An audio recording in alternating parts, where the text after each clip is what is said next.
Hello Vishnu പെണ്ണുക്കരയില്ലയോ? ആന്നു പറഞ്ഞു മോനെ ആടാ എങ്ങനാ പറഞ്ഞാ എങ്ങനാ സെറ്റപ്പ് എങ്ങനാ? അണ്ണൻ അവിടെ ചെന്നോ? ഞാൻ വീണ്ടും പഠിക്ക് വന്നു. അവിടെ ചെന്ന് കഴിഞ്ഞാൽ അവർ രണ്ടുപേരെ കറക്കി കുപ്പിയിലാക്കണം. ആ വസ്തു നീ പറഞ്ഞത് ഇപ്പൊ 2 വർഷം കഴിഞ്ഞ ഉടനെ ഈ വസ്തുവിനകത്തൂടെ മെട്രോ, റെയിൽവേ സ്റ്റേഷൻ, ആശുപത്രി, പോലീസ് സ്റ്റേഷൻ എല്ലാം വരുന്ന ഈ വസ്തുവിനകത്ത്. ഈ വസ്തുവിനകത്ത് ഈ പ്രായമുള്ള 2 പേരെ പറഞ്ഞ് പറ്റിച്ച് ഈ വസ്തു കൈക്കലാക്കണം. അത്രയല്ലേ ഉള്ളൂ. ആ പണി ഞാൻ ഏറ്റു. പൈസ വല്ലതും വേണോ? ചിലപ്പോ വേണ്ടി വരും. പൈസ വേണ്ടി വന്നാൽ നീ ഒന്ന് ഇട്ടേക്കണേ. ജീപേ ചെയ്തേക്കാം. അപ്പൊ ആ ജീപ്പ് കൂലി നീ കൊടുക്കണം. ഗൂഗിൾ പേ ചെയ്തേക്കാം.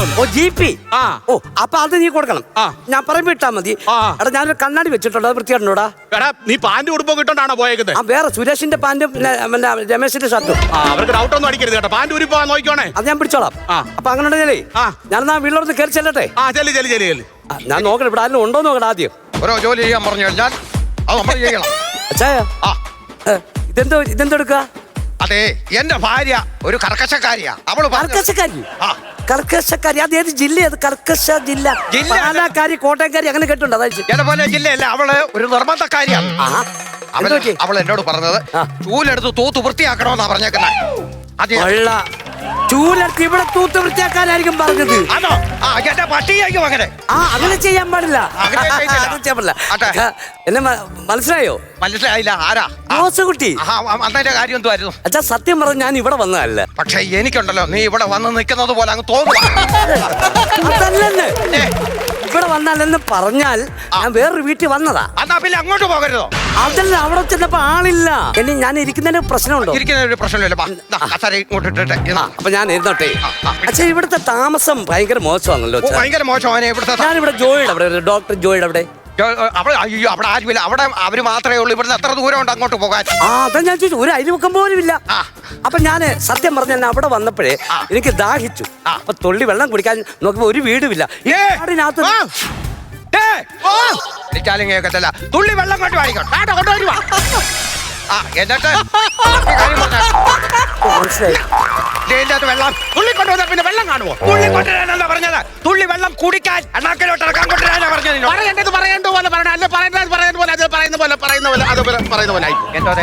വെള്ളം എടുക്കാൻ പറ്റിയില്ല, അത്രേ ഉള്ളൂ. വെള്ളം പോയി. ഞാൻ പറഞ്ഞിട്ടുണ്ട് ഗ്രാമർ വെച്ചുള്ള സംസാരം ഇവിടെ സംസാരിക്കരുത് ഞാൻ പറഞ്ഞോട്ടോ. എനിക്കൊരു അവസരം തരാമോ? എന്തുവാ ഞാൻ പറഞ്ഞതേ? ഞാൻ അവിടെ വന്നു. അവിടെ വന്നപ്പോൾ ഈ നിങ്ങളെ കിടപ്പ് കണ്ടത് സത്യം പറഞ്ഞാൽ കരയാതെ അല്ല, നീ എനിക്ക് സഹിക്കാൻ പറ്റുന്നില്ല. ഒരു സത്യം പറഞ്ഞ കാര്യം ചോദിക്കട്ടെ, നിങ്ങൾ എങ്ങനെ ഇവിടെ താമസിക്കുന്നു? ഇവിടെ അടുത്തൊരു ഹോസ്പിറ്റൽ ഉണ്ടോ? ഹോസ്പിറ്റൽ ഉണ്ട്. ഞങ്ങൾ പോകുന്നത് എങ്ങനെയാണെന്നറിയോ? രഘുവിന്റെ ഓട്ടോ വിളിച്ചാ പോകുന്നത്. രഘുവിന്റെ ഓട്ടോ കൊടുത്തു. കൊടുക്കുമോ അല്ല കൊടുപ്പിക്കും? അത് ശരി.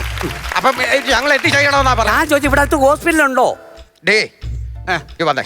എന്നാ ഇവിടെ ഒരു ഹോസ്പിറ്റൽ ഉണ്ടോ അടുത്ത? ഇവിടെ ഹോസ്പിറ്റൽ ആശുപത്രി അല്ലേ ഉള്ളതാ? അതാ പറഞ്ഞ ആശുപത്രി ഉണ്ടോ ഇവിടെ? ആശുപത്രി ഇവിടെ ഇല്ല. ഇവിടുന്ന് 5 കിലോമീറ്റർ ദൂരെ പോണം ആശുപത്രി പോകണമെങ്കിൽ. അങ്ങനെ പോയിനെ. ഞാൻ സുരേന്ദ്രന്റെ വണ്ടിയും വിളിച്ചോണ്ടാ പോയത്. സുരേന്ദ്രന്റെ ഓട്ടോ വിളിച്ചാൽ ഞാൻ അറിയാം. ആശുപത്രി പോയി എനിക്ക് പിന്നെ ശ്വാസമുട്ടിന് വന്ന പിന്നെ സുരേന്ദ്രൻ ഞാൻ എന്നെ അറിയിക്കാതെ സുരേന്ദ്രന്റെ ഓട്ടോ വിളിച്ചോണ്ട് ആശുപത്രി പോയേക്കാം. എനിക്ക് പിന്നെ പോകണ്ട. എനിക്ക് ആശുപത്രി ഇയാളെ കൊണ്ടുപോയത്. ആശുപത്രി അല്ല. ഓക്കെ, ഞാനൊരു കാര്യം ചോദിക്കട്ടെ. അപ്പച്ച നിങ്ങൾക്ക് ഒരു ആവശ്യം ഇവിടെ ഒരു പോലീസ് സ്റ്റേഷൻ ഉണ്ടോ? ഇവിടെ ഒരു പോലീസ് സ്റ്റേഷൻ ഉണ്ടോ?